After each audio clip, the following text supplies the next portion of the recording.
Assalamualaikum warahmatullahi wabarakatuh. Salam Pramuka. Apa kabar adik-adik? Semoga kalian dalam keadaan sehat walafiat ya, dan selalu dilindungi oleh Allah Subhanahu wa taala.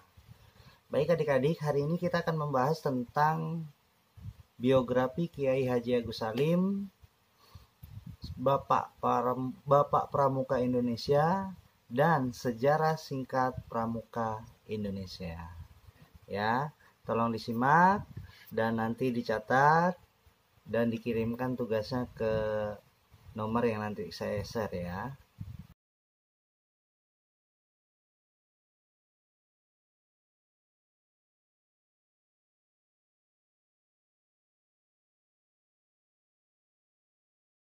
Biografi Bapak Pandu Indonesia Kiai Haji Agus Salim. Kiai Haji Agus Salim. Tahu nggak kalian itu siapa? Kiai Haji Agus Salim. Beliau dengan nama lengkap itu adalah Haji Agus Salim. Lahir di Bukit Tinggi, Sumatera Barat pada tanggal 9 Oktober tahun 1884. Beliau wafat di Jakarta pada tanggal 4 November tahun 1954. Ayahnya adalah Engku Sultan Muhammad Salim dan ibunya adalah Siti Jainab. Istrinya Zaitun Nahar ya, bukan Najar, Nahar. Dan beliau memiliki 8 orang anak. Beliau lahir dengan nama aslinya adalah Mashudul Haq, yang bermakna itu adalah sebuah pembela kebenaran, di Kota Gadang, Bukit Tinggi, Minangkabau. Ya, beliau menempuh pendidikan di LS Eropas Leisure School dan HSB di Jakarta. Beliau terkenal dengan orang yang cerdas dan pandai. Beliau juga menguasai beberapa bahasa asing, sampai diantaranya adalah bahasa Belanda, bahasa Inggris, bahasa Jerman, Prancis, Arab, Turki, dan Jepang. Karena memang pada waktu itu adalah pada masa zaman penjajahan, ya, dan banyak rakyat Indonesia yang yang mampu menguasai beberapa bahasa asing. Pada waktu itu beliau merantau ke Arab Saudi untuk memperkaya ilmunya, ya. Haji Agus Salim juga pernah menjadi penerjemah di Konsultan Belanda, Jeddah, Arab Saudi. Beliau adalah tokoh yang sangat terkenal dengan penampilannya yang khas dengan memakai kopiah, dengan jenggotnya juga yang panjang. Kira-kira panjang juga nggak ya? Kalau kopiah bisa kali, ya. Beliau menjabat sebagai Menteri Luar Negeri pada periode 3 Juli 1947 sampai dengan 20 Desember 1949. Pada masa jabatan beliau mengetuai delegasi Indonesia di Interasia, yang mana relasan komprehensifnya itu berada di India ya, dan berusaha membuka hubungan diplomatik dengan sejumlah negara Arab, terutama Mesir dan Arab Saudi. Beliau merupakan salah satu diplomatik Indonesia yang sangat ulung di Indonesia ya, yang dikenal sering mewakili Indonesia di berbagai konferensi, di pertemuan internasional. Sosoknya ini loh yang sangat dikenal oleh masyarakat internasional. Karena apa? Karena keluasan ilmunya. Beliau diminta memberikan kuliah agama dan beliau juga diminta memberikan kuliah agama, ya, agama Islam di Cornell Universitas dan Princeton University, Amerika Serikat. Keren ya. Kiai Haji Agus Salim lahir dengan pasangan Engku Sultan Muhammad Salim dan Siti Jainab. Kalian tahu nggak, ayahnya itu adalah seorang kepala jaksa di Pengadilan Tinggi Riau. Ya, pendidikan dasar yang ditempuh ya yang tadi kakak sudah sebutkan, di Europa's Legier School. Duh, belepetan banget bahasa Inggrisnya. Maaf ya. Karena memang kurang lancar nih kakak, maaf. Ya, sekolah khusus anak-anak di Eropa. Kemudian dilanjutkan dengan high school di HSB Batavia. Kalau dulu namanya Batavia ya, kalau sekarang namanya Jakarta. Dan dia itu di HSB sebagai lulusan terbaik se-Hindia Belanda. Keren kan? Setelah lulus, Kiai Haji Agus Salim bekerja sebagai penerjemah dan pembantu di notaris. Pada tahun 1906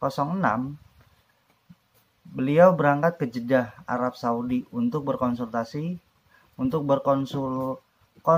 Belanda di sana ya. Pada periode inilah Kiai Haji Agus Salim berguru dengan Syekh Ahmad Khatib yang masih merupakan pamannya dan kemudian terjun ke dalam dunia jurnalistik. Ya, dari sejak tahun 1915 di harian Newsweek sebagai redaktur kedua dan kemudian diangkat dan beliau pun menikah dan memiliki 8 orang anak ya. Dalam kegiatan jurnalistiknya beliau makin berkembang hingga akhirnya menjadi pemimpin harian Hindia Borneo di Jakarta.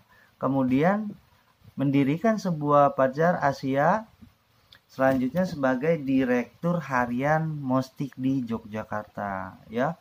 Jadi dia tipe orang yang benar-benar pekerja keras dan menjajaki satu persatu untuk kesuksesannya. Kita juga harus bisa mencontohnya ya.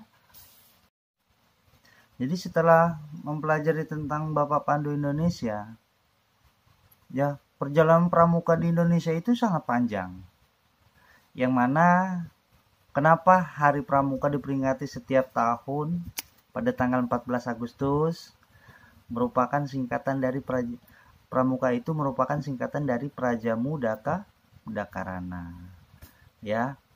Pada tahun 1912 di Hindia Belanda muncul cabang Nederland organisasi ya, lalu berganti dengan nama Nederland Indisch Padvinderies ya. Dari tahun 1912, 1926 terus banyak perubahan dengan nama-nama organisasi. Sampai akhirnya adalah terbentuklah sebuah kepanduan ya.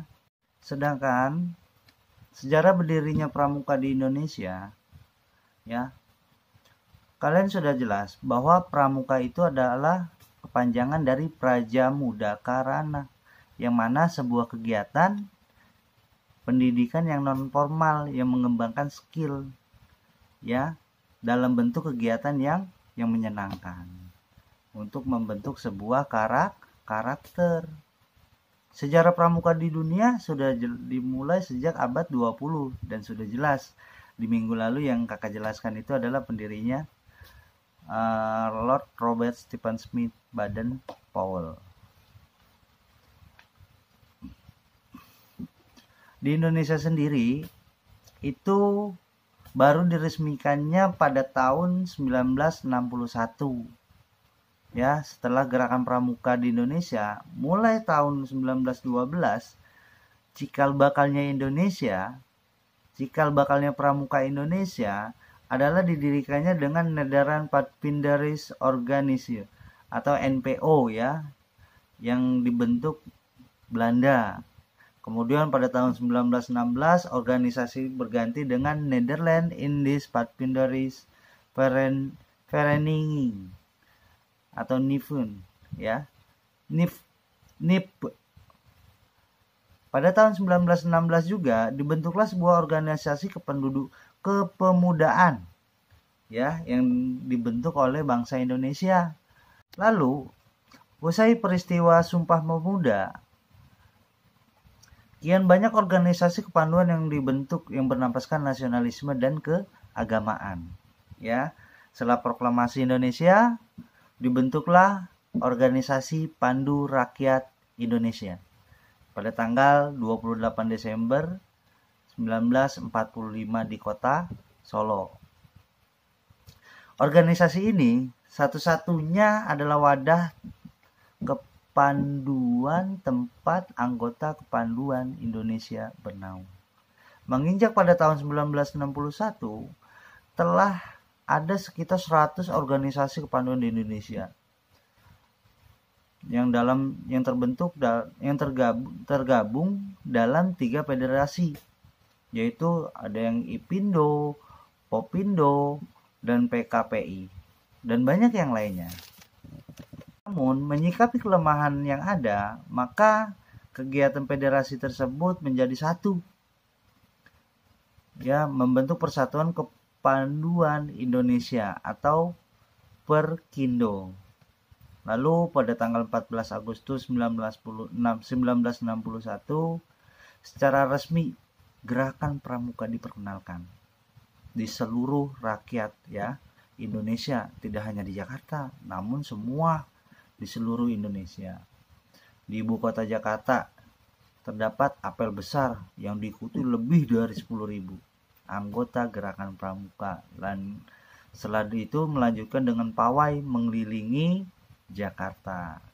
Nah, makanya peristiwa perkenalan yang terjadi ini kemudian ditetapkan sebagai Hari Pramuka atau peringatan Pramuka atau peringatan anggota Pramuka, Gerakan Pramuka Indonesia. Susah banget sih ngomong doang.